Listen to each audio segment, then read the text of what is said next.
majelis ilmu, mudah-mudahan juga jadi pertanda Allah meridhoi iman Islam kita. Mudah-mudahan Allah tetapkan kita dalam dakwah, Allah tetapkan kita dalam perjuangan keumatan. Allah jadikan kita memiliki kesibukan-kesibukan yang berurusan terus dengan agama Allah. Mudah-mudahan itulah pertolongan Allah kepada kita agar kita senantiasa terlepas dari tipuannya dunia. Semoga Allah senantiasa menjaga dan menolong kita semuanya. Amin ya rabbal alamin. Sesungguhnya Allah Subhanahu wa ta'ala tidak akan merubah keadaan suatu kaum hingga kaum itu melakukan perubahannya.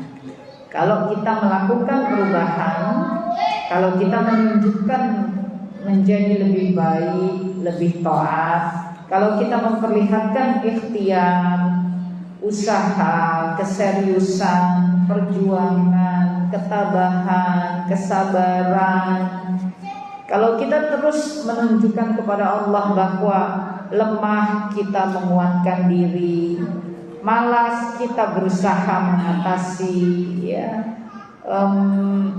emosi kita berjuang mengendalikan. Kalau kita menunjukkan kepada Allah perubahan-perubahan keadaan, kalau kita menunjukkan kepada Allah bahwa kita selalu berusaha memperbaiki jadi lebih baik, maka Allah lah yang akan menetapkan perbaikan tersebut. Tapi jika kita tidak menunjukkan kepada Allah Ta'ala, maka sekali lagi Allah tidak akan merubah keadaan dari suatu kaum hingga ia melakukan perubahannya. Itu berlaku bagi diri kita, berlaku bagi keadaan rumah tangga kita, berlaku bagi keadaan kita bersama lingkungan kita, ya. Islam itu bukan menyuruh kita bersendiri-sendirian, menyuruh kita mengucilkan diri. Justru Islam itu memerintahkan kita untuk senantiasa menjaga ukhuwah Islamiyah. Islam itu memerintahkan kita untuk senantiasa berjamaah, bersama-sama. Hadisnya muttafaq alaih dari Nabi Shallallahu Alaihi Wasallam bahwa di antara 5 perintah Allah kepada Nabi salah satunya adalah berjamaah. Dan Nabi memerintahkan kembali ini kepada umat. Jadi insya Allah keberadaan kita di dunia ini adalah suatu perjalanan untuk kembali kepada Allah. Oleh karenanya dalam perjalanan ini mari kita selalu waspada, kita selalu mengusahakan yang terbaik, ya. Mari kita tidak berhenti dalam keimanan dan ketakwaan, karena iman dan takwa adalah perjalanan kita menuju Allah. Kalau berhenti nanti tidak nyampe ke tujuannya. Alhamdulillah min dzalik, ya. Apapun yang terjadi di dunia ini, dalam kehidupan kita, dalam skala personal, dalam skala keluarga, dalam skala kehidupan, ya, keadaan, pokoknya tidak boleh berhenti dari iman dan takwa kepada Allah. Tidak boleh juga mengurangi, tidak boleh juga menyingkirkan, ya. Justru harus terus dikuatkan, harus terus ditambah, harus terus memiliki peningkatan, ya, progres gitu, ya, progresif, artinya meningkat terus. Itulah misi kita di dunia. Kalau keadaan kita di dunia terus kita ikhtiarkan menjadi lebih taat, menjadi lebih baik, ya. Dari waktu ke waktu kita terus bertolabul ilmi, dari waktu ke waktu kita berusaha mengendalikan emosi sehingga ukhuwah lebih terjaga, gitu, ya. Kalau kita terus-menerus menjadikan dunia ini sebagai misi ketaatan kepada Allah Ta'ala, insya Allah Allah jadikan kita hamba yang taat.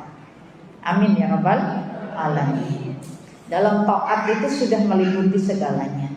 Kata taat itu meliputi perjuangan. meliputi kesabaran, meliputi keridhaan, keikhlasan, ya, menjadi hamba yang taat. Insya Allah Allah jadikan sikap-sikap perilaku kita juga sifat-sikap perilaku hamba yang diridhoi oleh Allah Ta'ala. Amin ya rabbal alamin. Salawat dan salam pada baginda Rasulullah Sallallahu Alaihi Wasallam. Semoga keselamatan tercurah bagi para istrinya, keluarganya, sahabatnya, para pengikutnya, seluruh muslimin muslimat, seluruh mukminin mukminat, seluruh umat Nabi Muhammad Sallallahu Alaihi Wasallam. Semoga seluruhnya ini insya Allah dikumpulkan oleh Allah Ta'ala pada akhirnya nanti dengan beliau di surganya Allah Ta'ala. Semoga sebelumnya kita diselamatkan dengan syafaat. Kalau baca ayat kursi, Allah sudah menyebut tidak ada syafaat yang bisa diberikan tanpa izin Allah. Allah mengizinkan Nabi Shallallahu Alaihi Wasallam untuk memberi syafaat kepada umat, dan kita butuh izin Allah. Semoga Allah izinkan kita bagian yang menerima syafaat dari Nabi Shallallahu Alaihi Wasallam. Amin ya rabbal alamin. Baik, pada pagi hari ini temanya tentang lisan, ya. Iya.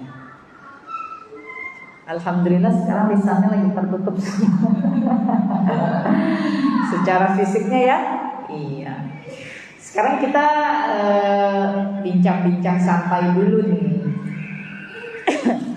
Dengan tertutupi begini, terasa tidak ada seperti keterbatasan? Ya, ada kendalinya begitu, ya. Rasanya ada keterbatasan, rasanya ada kendali. Kadang-kadang ada yang jenis maskernya kalau kebanyakan ngomong dia turun sendiri, turun lagi gitu ya. Tarik lagi sama kita. Kita ngomong sedikit, turun lagi, tarik lagi sama kita, gitu. Sebab apa? Sebab kita tahu nih, kita berada dalam keadaan yang Allah takdirkan, yaitu ada makhluk ciptaan Allah, suatu virus yang sedang merajalela, gitu ya. Sehingga inilah salah satu ikhtiar kita untuk menghadapi makhluk tersebut, ya, dengan melindungi bagian-bagian tubuh kita agar tidak dimasuki olehnya, gitu. Jadi artinya kita menutup, ya, karena ada tujuannya. Ya, boleh juga dibilang ada kekhawatirannya, boleh juga dibilang ada yang ketakutannya, gitu ya. Berharap bahwa virus itu, makhluk itu tidak memasuki tubuh kita, ya, sehingga kita kemudian menutupi, ya, pakaian juga jadi lebih tertutup rapat, gitu. Artinya lebih perhatian deh kita menutup rapat, kebersihan kita, ya, kemana-mana. Insya Allah di tasnya semua sekarang ada hand sanitizer, ada yang bawa sabun cair. Setiap ada kesempatan cuci tangan. Kalau dulu mata gatal, ucak, sekarang ditahan-tahan, gitu ya. Ini tanganku bersih apa enggak, terancam atau enggak, dan seterusnya. Khususnya mengenai lisan, begitu ya. Ya tentu dengan keadaan yang tertutup rapat seperti ini, apalagi dalam kondisi ketika kita sedang menghadapi serangan yang meningkat, gitu ya, seperti 4-5 bulan dari sejak Juni, Juli, Agustus, September kemarin, kemana-mana harus double, ya, bahkan diminta untuk tidak banyak keluar rumah, gitu. Itu kan kondisi-kondisi yang membuat kita memperhatikan untuk menahan diri, mengendalikan diri, gitu ya. Dengan ada masker double, disarankannya pakai double 2, ada yang 4. Saking benar-benar jaganya, gitu. Akhirnya mau ngomong juga susah, gitu ya. Betul-betul semuanya terbatas, gitu. Nah, bicara tentang lisan, sebetulnya kita pun harus memiliki sikap yang sama, gitu ya. Ketika kita tertutup oleh masker ini disebabkan oleh suatu keadaan, maka dengan sendirinya lisan kita memiliki keterbatasan, ya. Bicara terbatas, ya. Gimana mau banyak-banyak bicara, orang ini aja ketekan, gitu ya. Ketekan sama masker, kadang kita mau bicara juga seperlunya, secukupnya, gitu ya. Nah, kondisi-kondisi seperti ini harus kita jadikan medan pelatihan. Maka segala sesuatu dari Allah itu semuanya baik ya. Bahkan dalam kondisi pandemi seperti ini dan hari ini kita bicara temanya tentang menjaga lisan, tetap ada sesuatu dari keadaan pandemi ini yang bisa kita renungkan gitu. Allah sedang mengajarkan kita untuk membatasi lisan kita ya. Kalau sudah pakai ini, apalagi dalam kondisi sekarang baru diumumkan lagi ya, katanya varian Omikron ya sudah masuk gitu ke Indonesia, maka kita semua mulai waspada lagi, begitu ya. Ya mungkin dalam keadaan kondisi waspada seperti itu, kita nggak sembarangan, misalnya kepengen ngambil makanan ini, buka aja gitu. Mungkin nggak juga kan, berhati-hati. Apalagi kalau sedang habis mobilitas di luar rumah, terasa tangannya habis pegang ini, pegang itu. Mungkin ada panganan, ada suguhan juga, kita memilih untuk nggak menyentuhnya gitu, karena khawatir. Itu kan artinya kita mengendalikan kan, berusaha mengendalikan gitu keadaan dan situasi. Nah, pada lisan itu mestinya kita begitu. Mestinya kita selalu berada dalam keadaan waspada dan terjaga gitu, sadar penuh ya. Terjaga itu kan sadar penuh, kalau dalam bahasa Inggris disebutnya awareness, sadar penuh gitu. Terjaga, kita sadar penuh sehingga kita pegang kendali atas lisan kita. Karena Nabi Shallallahu Alaihi Wasallam menyampaikan bahwa tidak akan istiqamah iman seseorang sampai dengan istiqamah hatinya, dan tidak akan istiqamah hati seseorang sampai istiqamah lisannya. Istiqamah arti katanya itu tegak lurus ya. Tegak lurus di jalan agama Allah, di dalam tegak lurus di jalan agama Allah ya. Jadi iman kita itu tidak akan kokoh kuat tegak lurus di jalan agama Allah apabila hati kita tidak begitu. Dan hati kita akan sulit seperti itu kalau lisan kita juga tidak istiqomah gitu, tidak betul-betul tegak lurus di jalan agama Allah. Jadi lisan ini seperti pintu awalnya ya, pintu awalnya. Sekaligus lisan juga menjadi gambaran dari hati, pikiran, perasaan yang didengar, yang disimak, keluarnya lagi semua lewat sini ya. Yang dipikir di sini keluarnya lewat mana? Lisan. Yang dirasakan di sini keluarnya lewat mana? Iya, lisan. Ya. Lisan ini jalur keluar masuk, begitu ya. Lalu lintasnya dari mulai perkataan sampai kebutuhan badan. Makanan, minuman, asupan ya, semuanya lewat jalur lisan. Oleh karenanya Nabi Shallallahu Alaihi Wasallam mengatakan, barang siapa bisa memberikan jaminan kepada Nabi akan kebaikan yang dia usahakan dari lubang yang berada di antara rahangnya dan lubang yang berada di antara kedua pahanya, maka Nabi pun memberikan jaminan surga. Itu adalah lisan dan kemaluan ya. Nah, mengapa pentingnya kita menjaga lisan? Yaitu karena lisan itu lisan kita itu jika ia terjaga dalam keistiqamahan, dalam kebaikan, maka jaminannya adalah surga. Artinya kalau lisan kita tidak terjaga keistiqamahan, tidak terjaga dalam kebaikan di jalan Allah, maka yang kita akan dapatkan sebaliknya. Betapa Nabi menyampaikan bahwa ketika diperlihatkan neraka, Nabi memandang banyak wanita di sana. Ya, naudzubillah min dzalik. Kita jangan merasa patah arang, jangan merasa jadi tempat kita banyaknya nanti di neraka. Bukan, Nabi itu diutus ke muka bumi ini untuk memberikan kabar gembira sekaligus peringatan. Itu disampaikan di dalam Al-Quran. Peringatan itu maksudnya apa?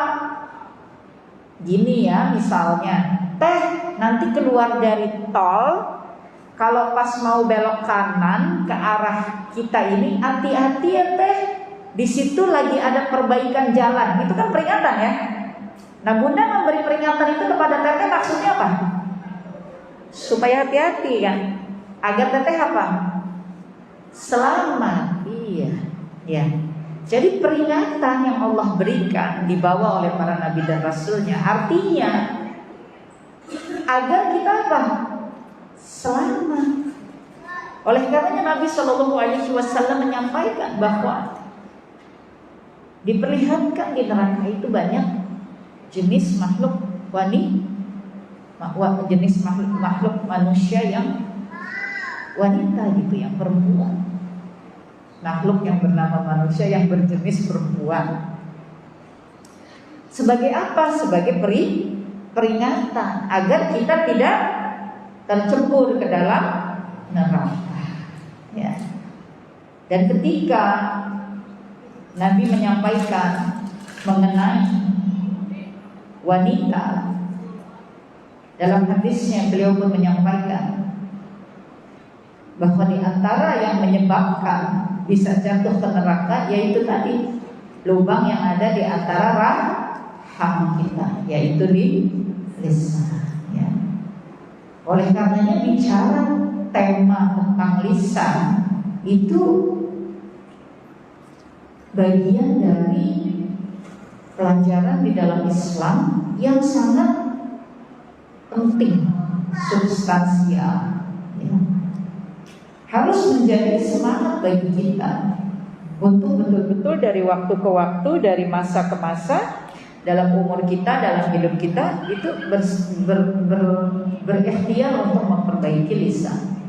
Allah Subhanahu wa Ta'ala di dalam Al-Quran juga mengingatkan kepada kita, di antaranya salah satu ayat yaitu surat Qaf ayat 17 dan ayat 18. Allah Subhanahu wa Ta'ala sudah mengingatkan bahwa bersama kita itu senantiasa ada dua malaikat Allah yang mencatat amal perbuatan seseorang. Malaikat itu duduk di sebelah kanan dan yang lain duduk di sebelah kiri. Maka Allah mengatakan, sesungguhnya tidak ada suatu ucapan pun yang diucapkannya melainkan malaikat pengawas selalu ada bersamanya. Dicatat.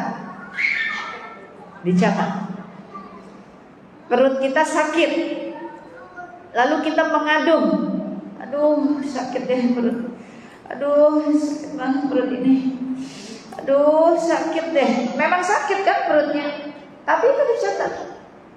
Seberapa banyak kita mengadu, terus dicatat oleh malaikat Allah. Sehingga dalam satu riwayat yang disampaikan ya, suatu kisah tentang Imam Ahmad ketika beliau merasakan sakit dan beliau sempat menyampaikan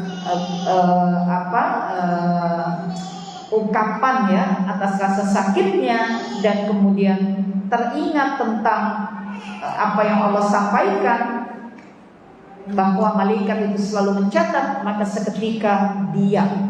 Sakitnya bertambah-tambah, lisannya semakin diam.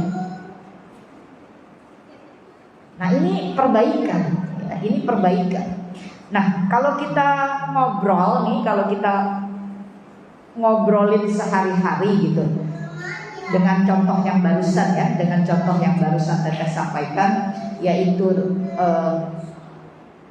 rasa sakit, kalau kita terus mengaduh-aduh gitu ya, maka kemudian semuanya akan dicatat.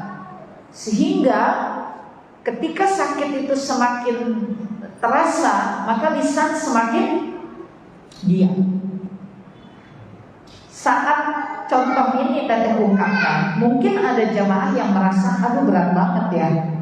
Karena kadang-kadang kalau kita sakit, kita ngerasanya nih yang mengurangi beban sakit itu kalau kita adu-aduhan. Maaf ya, misalnya gitu, aduh sakit, aduh, apalagi kalau lagi diurut gitu ya, lagi ditotok misalnya, lagi aduh, itu seperti mengeluarkan gitu ya apa yang kita rasakan. Tapi sebab Allah Ta'ala mengingatkan bahwa seluruh ucapan kita ya, yang kita ucapkan ini semuanya ini dicatat nih, tiap hurufnya, tiap katanya. Maka bukan hanya kita harus mencegah lisan kita dari keburukan, tapi kita juga harus mencegah lisan kita dari yang sia-sia. Sehubungan hari penghisaban itu artinya kita dihitung. Ada hitungan keburukan, hitungan kebaikan, ada yang sia-sia, ya. Ada halal, ada haram, ada syubhat. Mengenai yang tengah-tengah ini, yang disebut syubhat, ketidakjelasan begitu, Nabi perintahnya untuk ditinggalkan karena lebih mendekati kepada yang haram. Nabi juga menyampaikan bahwa sesungguhnya salah satu tanda seorang muslim adalah ia meninggalkan perbuatan yang sia-sia. Ya. Jadi lisan kita pun kita harus cegah dari perkataan yang sia-sia, apalagi perkataan yang buruk. Sebab kata Allah, tidak ada suatu ucapan pun yang diucapkan melainkan malaikat pengawas yang Allah tugaskan untuk mencatat itu ada, mengerjakan tugasnya. Kembali kepada pembahasan sebelumnya, Allah tidak akan merubah nasib suatu kaum hingga ia melakukan perubahannya sendiri. Nah, contoh ini bisa kita coba perhatikan. Kita merasa sakit, kita terbiasa aduh-aduhan. Kalau kita terus terbiasa atau membiarkan kebiasaan aduh-aduhan ini, maka kita tidak akan mencapai suatu keadaan perubahan. Karena kita biarkan setiap kita sakit, lisan kita mengaduh. Allah tidak akan merubah nasib suatu kaum, keadaan suatu kaum, hingga ia melakukan perubahannya sendiri. Maka ketika kita mengalami suatu sakit, kemudian kita ingat bahwa kita harus mencegah diri kita, lisan kita, perbuatan kita dari yang buruk dan dari yang sia-sia. Maka ketika sakit itu semakin terasa, kita juga semakin mencegah lisan kita untuk mengadu. Kita semakin menahan. Kita mencukupkan dengan hati kita memanggil Allah, atau justru lisan kita Allah, Allah, ya salam, ya salam, ya hafiz, ya hafiz. Kita panggil Allah yang maha melindungi, yang maha menjaga. Kita panggil terus Allah, ya. Maka kembali kepada pembahasan sebelumnya, Allah tidak akan merubah nasib suatu kaum hingga ia merubahnya sendiri. Allah tidak merubah keadaan suatu kaum hingga ia melakukan perubahannya sendiri. Inilah diantara contohnya. Ketika kita mencegah diri kita dari mengaduh-aduh, ketika kita mencegah diri kita dari mengeluh-ngeluh, ketika kita berusaha mengendalikan lisan kita dengan menyebut Allah, dengan menyebut Allahumma sholli ala Muhammad, dengan kita terus mengelola lisan kita, maka Allah lah yang akan menetapkan kemampuan kita menjadi hamba yang demikian. Hamba yang ketika ia mengalami sakit demi sakit, maka ia akan kuat untuk tidak mengeluh.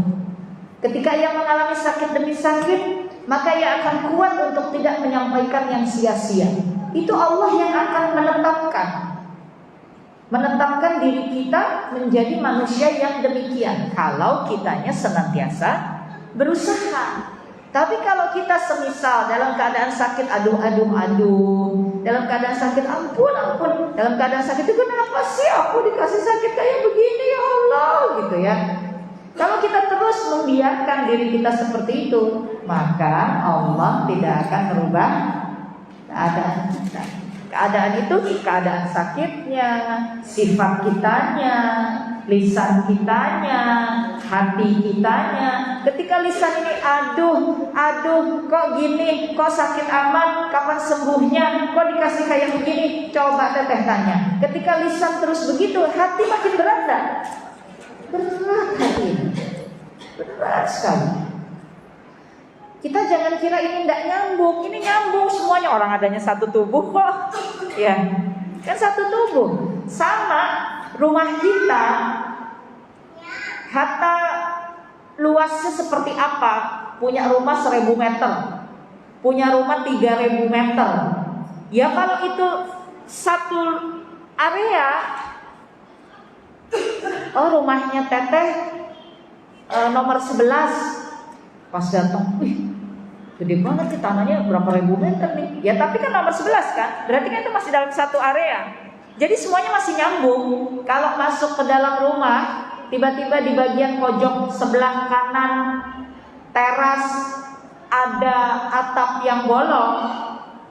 Yang disebut, yang akan kita sebut itu bukan cuma bagian depan rumah sebelah kanan ada atap bolong. Enggak, atap bolong itu di rumah kita atapnya bolong gitu. Di rumah kita ada atap yang bolong. Karena satu kesatuan. Pintu depan dengan pintu belakang, dengan pintu samping, dengan lantai 2, dengan pojokan rumah, tengah rumah, sudut rumah, taman rumah, itu satu kesatuan kan? Sehingga disebut sebagai rumah gitu. Nah kita ini, akal kita, telinga kita, penciuman kita, lisan kita, perasaan kita, emosi kita, tubuh kita, ini satu kesatuan. Jadi jangan dikira ketika lisan kita mengatakan aduh, kemudian gak ada dampaknya kepada hati, kepada pikiran, kepada pendengaran, kepada gerak tubuh. Jangan dikira gak ada dampaknya. Lisan kedudukannya garda depan, keluar masuknya lewat situ. Maka Nabi mengatakan tidak akan istiqamah iman seseorang sebelum hatinya istiqamah, dan tidak akan hatinya istiqamah sebelum lisannya istiqamah gitu. Jadi ini harus dikendalikan sekali, karena nyambung semuanya. Oleh sebab itu kita telaah lagi, Nabi mengingatkan kepada kita, pujilah Allah dalam segala keadaan, kata Nabi. Ketika engkau mengalami yang kau rasa susah, katakanlah alhamdulillah ala kulli hal. Segala puji bagi Allah dalam segala keadaan. Ketika engkau mengalami yang kau rasa baik, katakanlah alhamdulillahilladzi bi ni'matihi tatimmus shalihat. Segala puji bagi Allah yang dengan nikmatnya maka semua kebaikan menjadi sempurna. Nabi mengajari kita, lisan kita ini dalam keadaan susah, dalam keadaan senang, itu mesti mengungkapkan kebaikan. Ya, mesti mengungkapkan kebaikan. Ketika engkau tersandung, kalau bahasa orang Sunda nanti kosewan dijalike, kata orang Sunda. Mau kepleset, kalau kata orang Jakarta kali keserodot gitu ya. Nabi Shallallahu Alaihi Wasallam mengingatkan, jangan sampai lisan kita ini terceletus perkataan yang buruk, ya. Jangan sampai terceletuk gitu ya, perkataannya tidak baik. Kalau kita dalam keadaan apa tadi, keserodot, ya kepleset, mau jatuh, dijalike, Nabi katakan sebut nama Allah, Bismillah, karena keadaan kita itu bisa jadi merupakan godaan dari syaitan, ya. Maka dengan menyebut nama Allah, dia tersiram. Artinya kita dituntun untuk mengendalikan lisan gitu, menyampaikan yang baik dalam segala keadaan. Dengan demikian, pada situasi yang terkendali itu kita mesti gunakan sebagai medan pelatihan untuk mengelola lisan kita. Karena dalam hidup ini takdir itu jenisnya dua, susah dan senang. Keadaan-keadaan susah relatif menguras energi, pikiran, materi, perasaan, sehingga kelelahan tubuh ini derajatnya lebih tinggi. Maka kalau kelelahannya lebih tinggi, mekanisme kontrolnya sangat mungkin menurun. Oleh karenanya keadaan-keadaan normal, situasi biasa, kehidupan sehari-hari, gunakan sebagai medan pelatihan untuk mengendalikan lisan. Jangan justru di-loss. Kalau di-loss seperti itu, bayangkan ketika kita tiba pada keadaan susah, keadaan sulit, keadaan dizolimi orang, ya jangan-jangan kita tidak punya mekanisme kendali lagi. Karena keadaan yang kita hadapi saja sudah menguras energi, perasaan, pikiran, dan kita tidak terbiasa melatih mengendalikan lisan saat keadaan-keadaan yang normal. Jadi jangan justru keadaan normal ini kita juga turun gitu loh. Protokolnya. Kalau di pandemi ini jangan karena kemarin-kemarin PPKM 1 lalu kemudian maskernya tidak dipakai, nggak usah cuci tangan lagi, tidak memperhatikan lagi kebersihan, ya maaf, pakaian-pakaian yang kotor, barang-barang dari luar bertumpuk lagi di sana sini di rumah kita gitu. Jangan karena PPKM 1 gitu, ya. PPKM 1, 2, 3, 4 1000 juga. Kondisi pandemi atau tidak pandemi juga memang pada dasarnya kita harus menjaga kebersihan gitu, ya. Begitu pula soal lisan kita. Harus kita gunakan keseharian kita ini sebagai medan pelatihan untuk mengendalikan lisan. Medan keseharian ini kan ya coba kita cek deh. Yang paling sering bersinggungan dengan lisan kita siapa sih? Pasti paling awal orang-orang terdekat kan? Orang-orang terdekat tuh siapa sih? Oh, pertama kalau istri berarti suaminya. Kalau ibu berarti anak-anaknya. Rumah tangga berarti orang-orang yang membantu di dalam rumah tangga tersebut, gitu ya. Dalam pola kehidupan, tata kehidupan, dalam pola tata kehidupan hari ini, kita hidup itu kan rumah berdempet-dempet. Jadi kita punya tetangga, gitu ya. Nah ini kan manusia-manusia lainnya yang ada dalam keseharian hidup kita, yang potensi persinggungan dengan lisan kitanya begitu tinggi. Ya inilah medan pelatihan kita. Itu sebabnya kenapa seorang ibu ketika dia merasa lelah, kemudian dia merasa anaknya tidak mau nurut, gitu ya. Kemudian dia merasa anaknya ini membangkang terus, dia merasa anaknya ini ngelawan terus, maka dalam surah At-Taghabun ayat ke-15 Allah Ta'ala memerintahkan bagi hamba Allah yang punya pasangan, punya anak yang kelakuannya bagaikan musuh. Allah perintahkannya apa? Coba dicek. Bagaimana Allah mengajari kita mengendalikan diri kita, hati kita, lisan kita. Allah memerintahkan berhati-hatilah kamu dalam keadaan itu. Banyak-banyaklah memaafkan. Berikanlah ampunanmu kepadanya. Ini kita punya anak yang perilakunya kayak musuh gitu. Nantang, nentang, melawan. Kalau bahasa kita sehari-hari tuh, nih anak kurang ajar amat sih, gitu ya, sama orang tua. Tapi Allah suruhnya apa? Hati-hati, kata Allah, berhati-hatilah kamu. Jangan dimarahi, nggak boleh dimarahi. Emang kita kalau marah pakai apa sih? Lisan kan? Berarti Allah perintahkan kita untuk mengendalikan lisan kita. Jangan dimarah-marahi. Berikanlah maafmu, luaskanlah ampunanmu. Masya Allah ya. Ini anak, pasangan yang bersinggungan terus sehari-hari dengan lisan kita, dengan perilaku kita ya.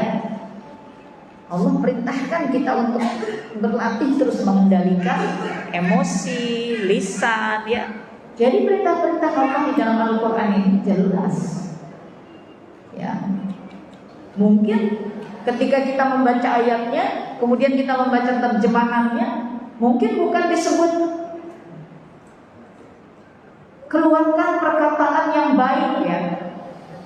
Mungkin bukan to the point seperti itu, tapi ketika kita membaca ayat-ayat Al-Quran, ini isinya perintah untuk berbuat kebaikan terus-menerus, perintah untuk mengendalikan emosi, mengendalikan hawa nafsu, mengendalikan lisan, mengendalikan diri kita, bukan disuruh umbar. Anaho 100 berapa ini?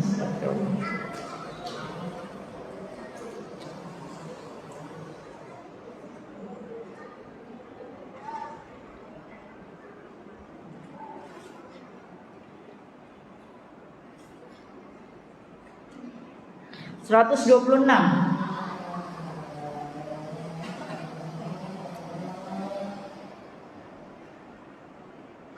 Ya, 125, 126. Masya Allah, ini tentang ayat ini juga banyak dikaji ya terkait dengan dakwah. Serulah manusia kepada Tuhanmu dengan cara hikmah. Serulah manusia kepada jalan Tuhanmu. Menyeru kepada manusia, mengajak kepada manusia, itu pakai apa? Lisan kan? Ya. Dan ini maknanya dakwah, tapi jangan dipersepsi maknanya dakwah kayak teteh duduk di depan, jamaahnya datang, jamaahnya duduk memperhatikan. Dakwah itu artinya menyampaikan, mengajak. Maka seorang suami berdakwah kepada istrinya, seorang istri berdakwah kepada suaminya, orang tua kepada anak, anak kepada orang tua. Bukannya anak mendakwai orang tua kurang ajar. Ya kurang ajar kalau caranya, ya. Kalau dakwahnya itu artinya mengajak kepada jalan Allah, kepada kebaikan. Ya pasti dong anak mesti ngajak orang tuanya ke jalan kebaikan, jalan agama Allah. Orang tua apalagi wajib mendidik, menuntun anaknya. Nah, Allah Ta'ala mengingatkan, serulah manusia kepada jalan Tuhanmu dengan cara hikmah dan pelajaran yang baik, mau'izatun hasanah. Ya. Caranya tuh mesti baik, menyerunya tuh mesti dengan cara yang baik. Berarti lisan mesti baik kan? Ya.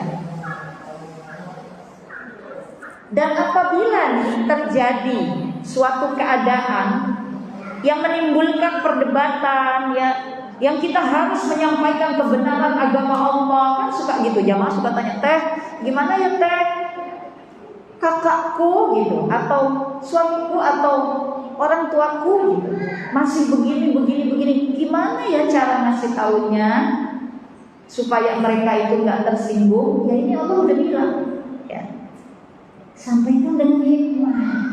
Hikmah itu kita mesti mencari cara penyampaian yang menurut kita paling bisa diterima gitu sama dia.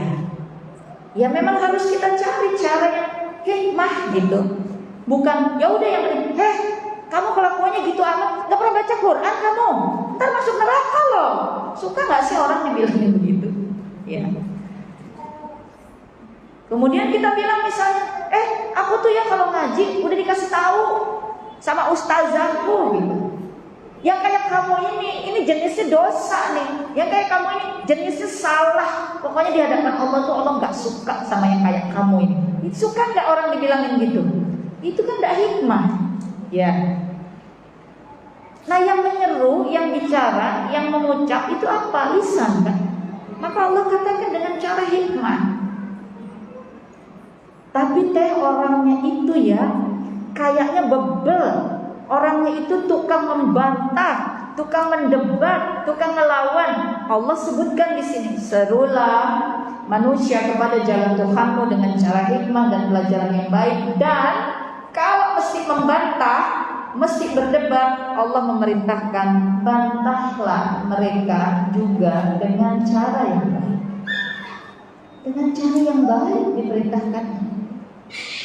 Sesungguhnya Tuhanmu lebih mengetahui siapa yang tersesat dari jalannya, dan sesungguhnya Allah yang lebih mengetahui siapa yang dapat petunjuk.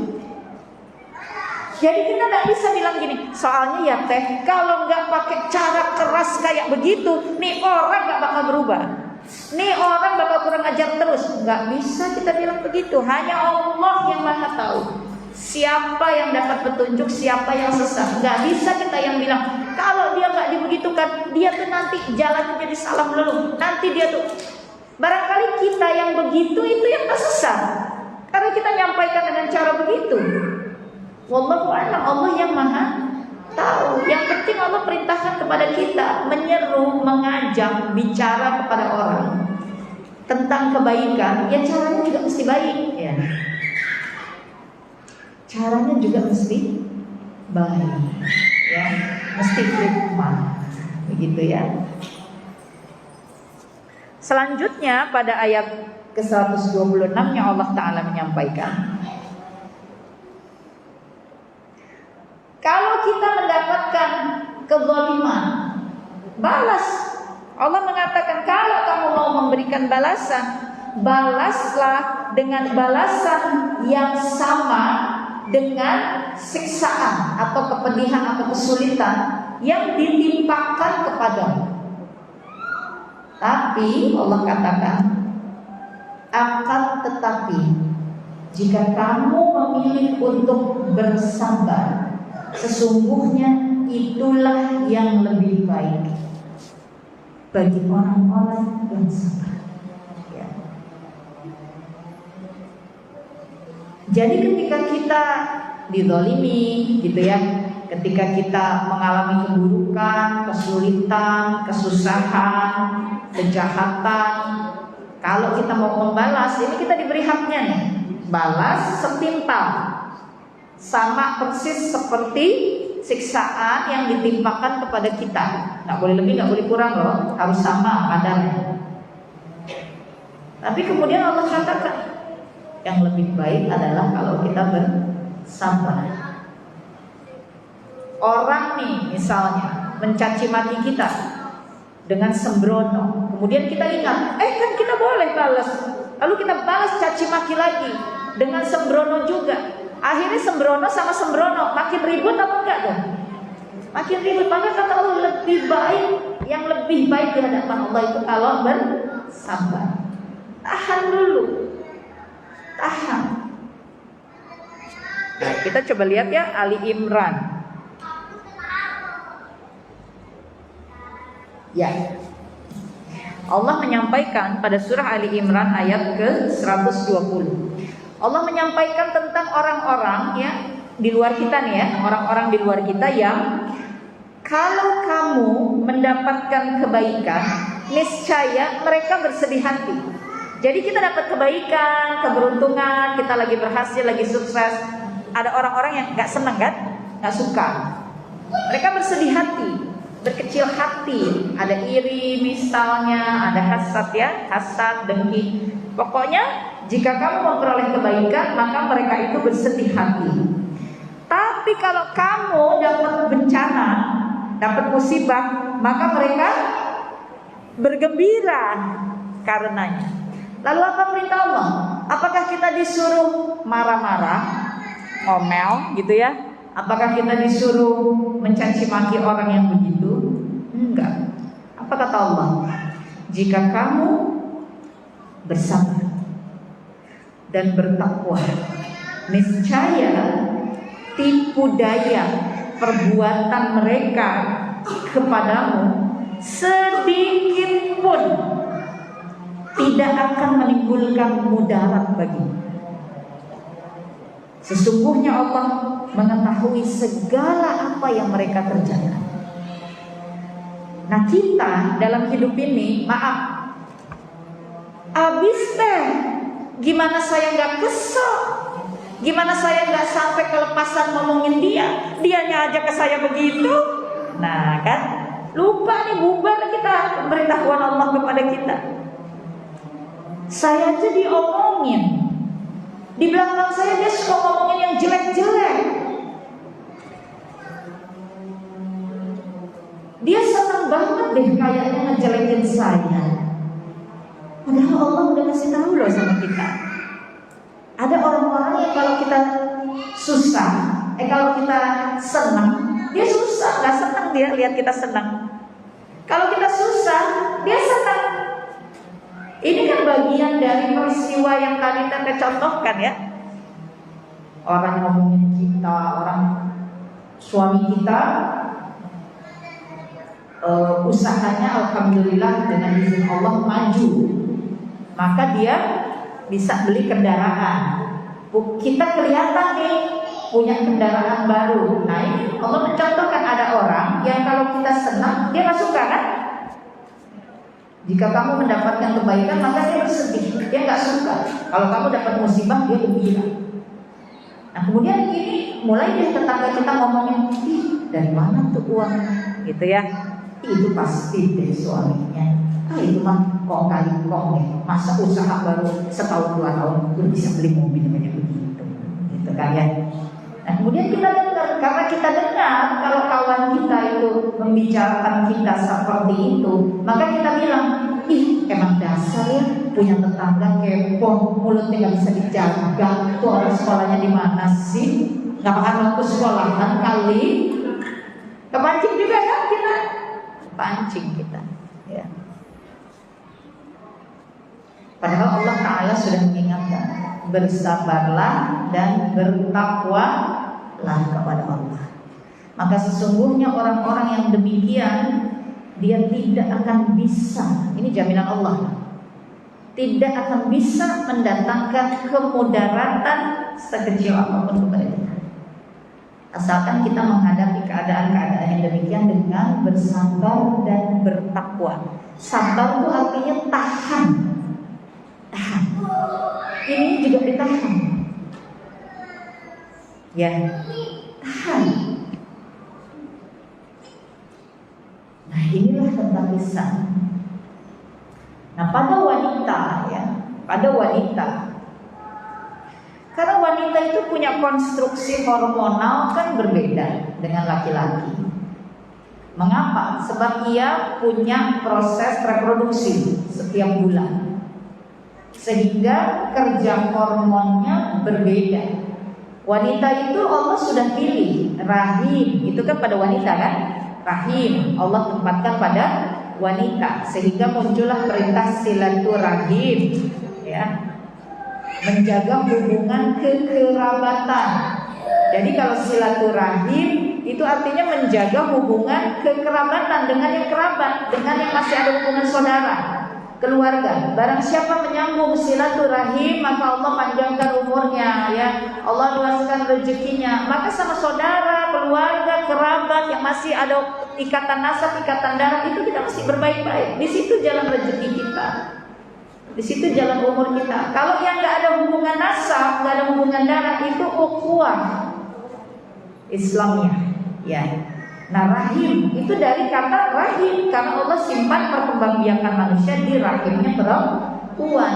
Maka ada sistem kerjanya kan. Oh, untuk proses kerja rahim maka kita diberikan yang namanya indung telur. Indung telur ini memproduksi sel telur. Sel telur ini tiap bulan dilepaskan oleh indung telur, dia harus ketemu dengan sperma, ya. Sehingga pertemuan itu yang menghasilkan perkembangbiakan. Kalau belum menikah, tidak ada pertemuan antara sel telur dengan sperma, maka sel telur yang sudah dikeluarkan oleh indung telur dia akan luruh, hancur, itulah yang menjadi darah keluar setiap bulan. Nah, kerja itu didukung oleh sistem tubuh kita, hormon-hormon apa, sehingga sensitivitasnya menjadi tinggi gitu. Ya, karena setiap bulan bayangkan ada bagian dari organ tubuh yang hancur dan harus dikeluarkan oleh tubuh kita. Jadi kan tubuh kita ini kerja dengan sistem hormonnya, perputaran darahnya, oksigen, apa semua untuk kondisi itu, dan kondisi itu terjadi bukan sehari 2 hari. Prosesnya itu minimal 10 hari. Oleh sebab itu kalau perempuan itu kalau yang lagi mau hamil suka, kalau pakai program suka ada program hitung masa subur. Itu kan sebenarnya menghitung itu kapan ya proses ovulasi, kapan ya proses indung telur melepaskan sel telurnya sehingga diusahakan ketemu gitu dengan, yaitu ikhtiar ya, izinnya kan semua dari Allah. Nah ini membuat wanita memang punya sensitivitas gitu yang lebih Sehingga dia memang harus ekstra juga memperhatikan pikirannya, perasaannya, lisannya. Sama kayak gini, hujan rintik-rintik, hujan deras, hujan disertai petir, hujan disertai petir dan angin ribut, itu kan kita perasaannya beda kan? Ya, karena kondisinya juga beda gitu. Nah, kita pun harus begitu, memperhatikan diri kita sebagai perempuan yang sudah jelas punya mekanisme kerja tubuh yang membutuhkan daya besar setiap bulan minimal 10-14 hari berada dalam kondisi tubuh yang bekerja keras untuk mengeluarkan benih-benih yang mati itu. Giliran benih-benih itu tumbuh, kita masuk masa kehamilan, berubah juga semua hormon tubuh kita, betul? Makanya perempuan itu sensitif. Makanya perempuan itu diperintahkan tutup aurat. Ini bagian dari pertolongan Allah agar kita itu terkendali gitu. Emosinya, letupan-letupan rasanya, karena kita punya proses itu di dalam tubuh kita yang berjalan minimal 10-14 hari dalam perputaran waktu di 30 hari 1 bulan. Ya. Di hari sisanya yang terjadi apa? Keluar darahnya. Keluar itu sel-sel telur yang luruh itu. Ada yang 5 hari, 7 hari, 10 hari, 14 tambah 10 katakanlah 24 hari, almost 1 bulan hidup kita sebagai perempuan ada dalam proses kerja tubuh yang seperti itu. Makanya perempuan itu disebut perasaannya halus gitu ya, sensitif, karena memang begitu ritme kerja tubuhnya. 14 hari mengalami proses evolusi reproduksi ini, hari selanjutnya mengalami pelepasan dalam bentuk darah kan yang keluar begitu. Nah, kalau kita sudah tahu hujan disertai petir dan angin ribut, maka kan kita nggak bisa ujuk-ujuk biarin aja aku mau jalan di bawah hujan, ya cari celaka.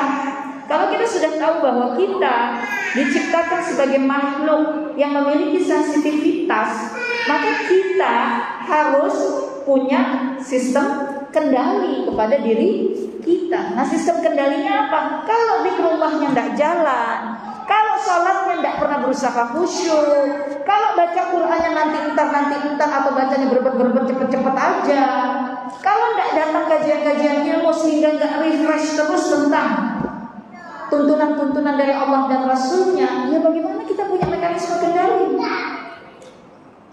Padahal tubuh kita sebagai makhluk yang disebut perempuan itu begitu sistem kerja, itu sunatullah, qadarullah wa masya'afa'al. Ya.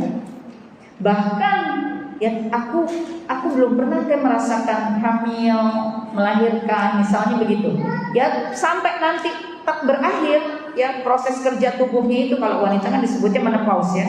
Ketika yang memasuki masa menopause itu bukan berarti nanti kalau udah masuk masa itu berarti kita udah tenang. Ya enggak, sistem hormon kita mengalami perubahan drastis gitu. Yang tadinya dia bekerja untuk bisa terus memproduksi, kemudian dia makin berkurang. Jadi kalau mesin itu, kalau misalnya contohnya AC. Kalau AC itu biasanya cetek nyala nih, kipas angin cetek nyala, karena udah aus, karena udah umur nih, bendanya udah tua, dicetek-cetek dia udah nggak nyala. Artinya kan ada sesuatu yang juga tidak bekerja kan? Jadi ketika kita memasuki masa itu, ya sama, kondisi perubahan perasaan, ya kekuatan, ya inilah kita perempuan. Makanya kenapa di dalam Islam itu laki-laki diperintahkan untuk memuliakan perempuan, laki-laki diperintahkan untuk berbaik-baik. Nabi mencontohkan bahwa ketika terjadi suatu kalau bahasa kita mah cekcok gitulah ya, Umi Aisyah dengan kecemburuannya, ada ngambeknya, ada ngambeknya, Nabi itu diam. Ya diam. Sahabat mengambil pelajaran sehingga Sayyidina Umar bin Khattab mengatakan, betapapun istriku mengeluarkan kemarahan, maka diamlah kalian, sebab ia telah menjadi anak, menjadi ibu dari anak-anak. Dan itu tidak mudah. Kata-kata itu bukan cuma sekedar oh iya dia ibu karena punya anak. Tidak, tapi proses kerja dalam tubuh perempuan ini. Nah, perempuannya kalau kita thalabul ilmi terus insya Allah ya Allah pahamkan kita seperti ini, maka kita sebagai perempuan harus tunjukkan mekanisme kendali itu, ya harus tunjukkan. Mobil kita ketika remnya itu kita rasa udah agak kendor, pasti kita servis kan? Bukan kita biarkan, ya udah biarin aja deh sampai blong. Jangan dong, ketika kita sudah tahu tentang sistem kerja tubuh, hormonal kita, ya rutinitas ritme tubuh kita yang diciptakan Allah sebagai perempuan adalah demikian.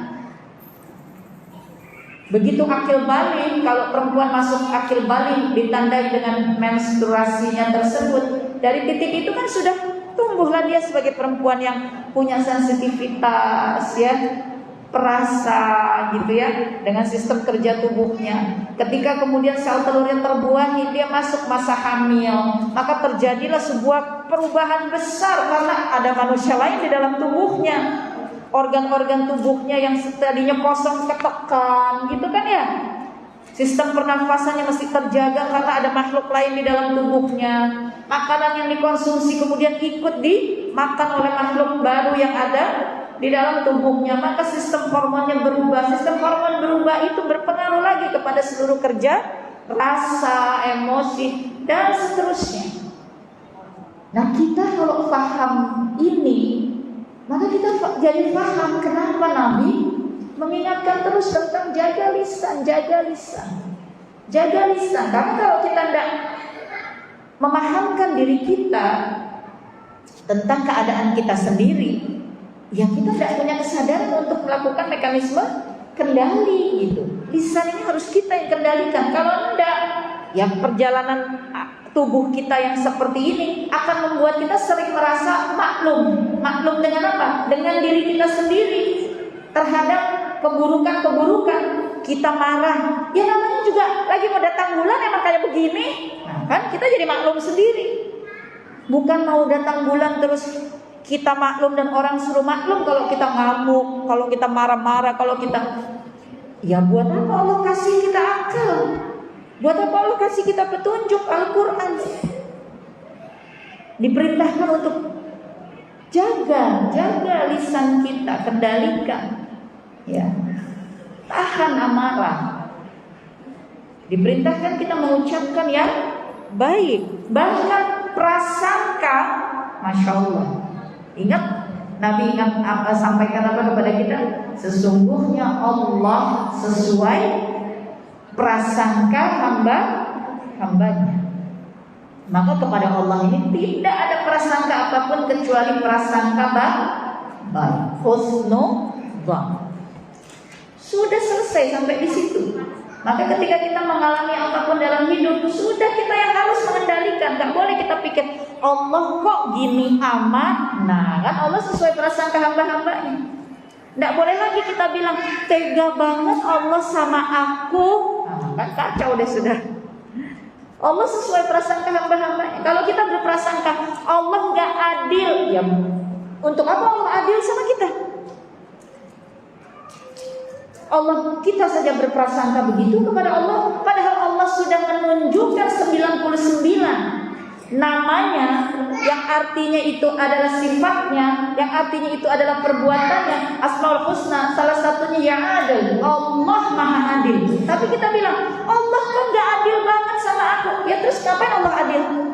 Udah dikasih tahu Allah maha adil, sudah dijelaskan dalam Al-Quran, sudah diceritakan riwayat demi riwayat kejadian manusia-manusia terdahulu, sehingga kita difahamkan oleh Allah tentang bagaimana Allah menunjukkan kepada kita kemahaadilannya. Tapi ketika kita mengalami sesuatu, kita tidak jaga lisan, Allah tidak adil. Allah sesuai prasangka hamba-hambanya. Dari prasangka sini keluar dari sini kan? Nih, kita mikirin terus, kok gini ya, kok orang lain gini, kok dia nikah baru sebentar udah bisa punya anak, kok dia 2-3 tahun usaha akhirnya hamil juga, kok saudara-saudaraku yang lain kayaknya gampang-gampang aja punya anak. Kakak adikku, kok aku begini? Ibuku aja bisa punya anak 5. Kenapa sih aku ini? Terus dipikirin. Akhirnya keluarnya apa nanti? Allah gak adil sama aku. Akhirnya kita bilang, Allah kok tega ya sama aku. Akhirnya kita bilang, ini paling sering diucapkan, kenapa aku? Nah, kan? Kenapa mesti aku? Kita lupa bahwa semua manusia yang Allah ciptakan di muka bumi ini, Al-A'raf 168, semuanya diuji dengan 2 hal kata Allah. Kenikmatan dan musibah. Semuanya sama. Baik golongan orang-orang beriman maupun orang-orang yang tidak beriman. Semua diuji dengan kenikmatan dan dengan musibah. Tapi kita lupa. Maka lisan, pikiran, hati, semuanya lah pada kita ini harus kita sinkronisasi. Ya, disinkronisasi. Ingat petunjuk dari Nabi, istiqomah iman dari istiqomah hati, istiqomah hati dari istiqomah lisan. Maka lisan harus senantiasa mengucapkan kebaikan. Kalau tidak bisa, kata Nabi, lebih baik diam. Tapi kan kita susah, gatel banget gitu mulutnya. Ya, pengen ngomong gitu kayaknya. Padahal kita tahu, kalau ngomong pasti deh dia nentang gitu. Kalau ngomong pasti deh jadi berdebat. Tuh kadang kita udah tahu tuh, tapi nggak tahan. Nah, makanya mengendalikan lisan dengan zikrullah. Ya. Astaghfirullahaladzim, astaghfirullahaladzim, astaghfirullahaladzim, astaghfirullahaladzim. Subhanallah, subhanallah, subhanallah, subhanallah. Ya, alhamdulillah, alhamdulillah, alhamdulillah. Allahumma sholli ala sayyidina Muhammad. Biasakan lisan kita terus berpikir, ya. Kalau kita merasa bahwa aku pengen banget ngomong, tapi aku tahu nih kalau aku ngomong pasti kakakku nih nggak terima, pasti dia ngerasa aku nih sok ngasih tahu. Sudah tahan dengan pikir kita, sebut nama Allah terus, ya. Ya Latif, ya Latif, ya Latif, ya Latif, ya. Yang maha lembut, yang maha lembut, ya, supaya Allah lembutkan lisan kita, Allah lembutkan hati kita. Jangan pernah lupa, ancaman lisan adalah neraka. Ya. Pada Al-Hujurat 10, 11, 12 Allah perintahkan bagi orang-orang muslim, Allah merintahkan damaikan saudara kita yang bertengkar. Orang bertengkar, orang ribut itu nggak boleh kita biarkan. Yang ribut harus berusaha mendamaikan, ya. Dikasih waktu sama Allah 3x24 jam, ya. Nggak boleh lebih dari 3 hari. Nah, mari kita tanya diri kita masing-masing. Aku tuh teh ya, sampai hari ini aku belum bisa lupa. Soalnya saudaraku itu, sepupuku itu keterlaluan banget. Dia nyerang aku ngomong gitu depan keluarga yang lain. Rasanya aku sakit hati deh. Malu mau taruh di mana muka aku ini. Berat rasanya memaafkan. Aduh ya Allah ya Rabbi. Dicatat itu sama malaikat semuanya. Ingat ya, kalau kita bertaubat kepada Allah, kita minta Allah mengampuni dosa-dosa kita, itu hak Allah mengampuni. Tapi catatan pada malaikat itu tidak dihapus, karena itu akan dibawa sampai hari penghisaban. Kita diberitahu ya bahwa kita menerima hasil dari penghitungan itu di hari penghisaban. Ampunan Allah, ya Allah mengampuni, oh dosa kita diampuni, oh dibersihkan dari dosa, oh kemudian kita melakukan dosa lagi gitu, oh kita bertobat, Allah ampuni gitu ya. Nah ini dan diperhitungkannya nanti di hari penghisaban. Jadi catatan-catatan itu tetap ada pada malaikat Allah Ta'ala, ya. Oleh sebab itu jaga lisan. Pada Al-Hujurat ayat ke-11 Allah melarang kita untuk bergibah, membicarakan aib saudara kita. Enggak teh, aku tuh bukan ngomongin kejelekan. Memang benar dia perilakunya seperti itu. Misalnya, ya itulah kata Nabi, ghibah, membicarakan keburukan orang lain. Dan keburukannya itu memang benar gitu. Itu disebut ghibah dan Allah murka.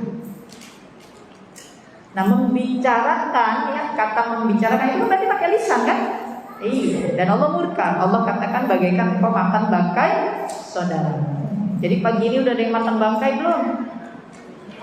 Nah, untuk bilang dari ya, kalau sudah ada yang merasa makan bangkai, cepat-cepat bersih-bersih dengan zikir, dengan bertaubat, dengan istighfarnya, salat taubatnya kepada Allah, dengan doanya minta ampun. Itu ada bangkai di mulut kita. Nah, untuk bilang dari ya. Pada Al-Hujurat ayat ke-12-nya Allah mengingatkan, tidak boleh kita ini sekelompok perempuan mentertawakan perempuan lainnya, sekelompok perempuan mencemooh perempuan lainnya, mengata-ngatai, merendahkan, memanggil dengan kejelekan, dengan nama yang buruk. Tidak boleh. Kata Allah, kamu tidak tahu, barangkali yang kamu kata-katai, yang kamu cemooh itu derajatnya lebih tinggi di hadapan Allah. Kamu tidak tahu, kata Allah. Ya. Nah, kita kan melakukan itu semua dengan lisan. Jadi perintahnya jelas. Allah perintahkan kita menjaga lisan kita, mengendalikan lisan kita. Jika kita tidak memperhatikannya, maka tempatnya adalah neraka. Na'udzubillah min dzalik. Mudah-mudahan insya Allah pertemuan kita pagi ini bagi teteh juga jadi peringatan, dan insya Allah bagi jamaah menjadi tambahan pemahaman, ya, ilmu punya Allah semuanya. Teteh tak punya ilmu apa. Demikian dari teteh secara singkat. Maaf lahir dan batin. Wallahu a'lam bishawab. Astaghfirullahaladzim wa atubu ilaih. Tafadhali dikembalikan dulu kepada panitia.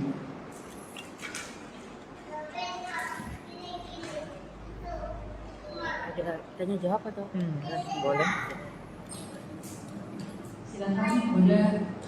Kalau ada yang ditanyakan pada saya,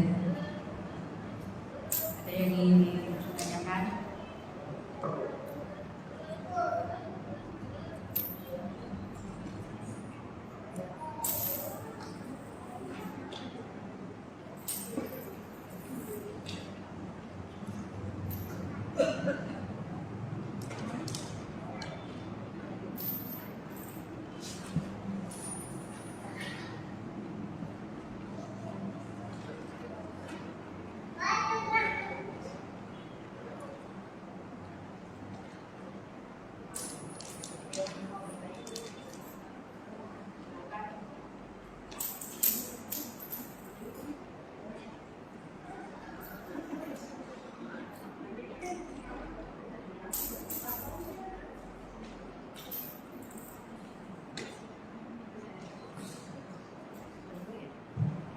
Bismillahirrahmanirrahim. Assalamualaikum warahmatullahi wabarakatuh.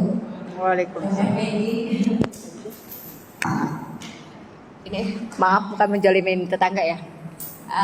Dia Mas Tani gitu kan. Terus kita sebelah rumah langsung nih teh ya. Pada pokoknya ya.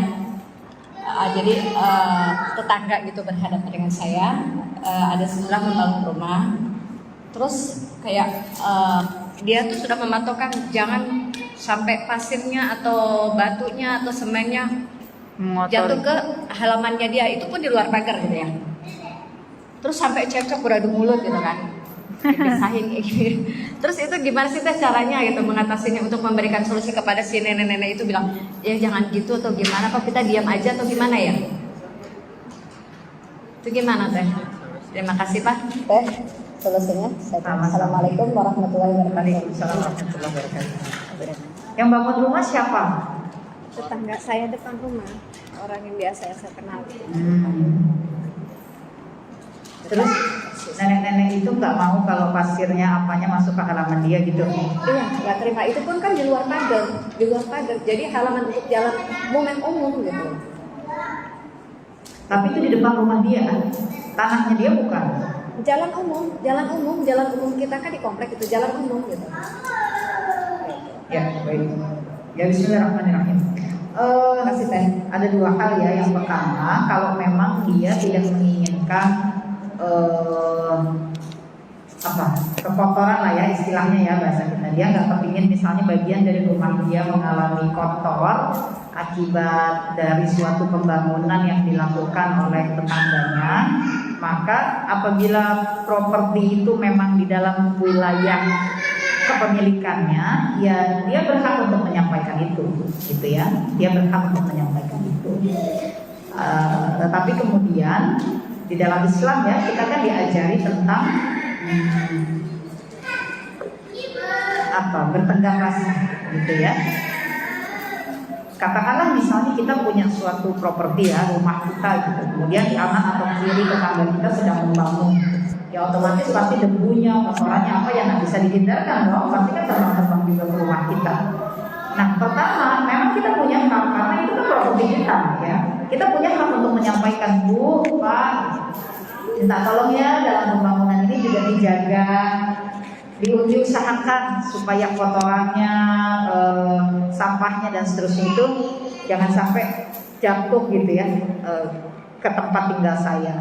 Tapi kemudian yang kedua, karena kita hidup bertetangga dan Nabi sudah katakan bahwa keluarga kita yang terdekat itu adalah tetangga kita, maka ketika misalnya tetangga kita itu suatu waktu proses pembangunannya jatuh juga kotorannya ke rumah kita, ya kita juga ya tadi ya Nahl 126, kalau kita merasa mengalami suatu kezaliman, kita boleh balas sesuai dengan takarannya, ya nggak boleh lebih, nggak boleh kurang, mesti sama takarannya. Tapi perintah Allah yang lebih baik di hadapan Allah itu kalau apa?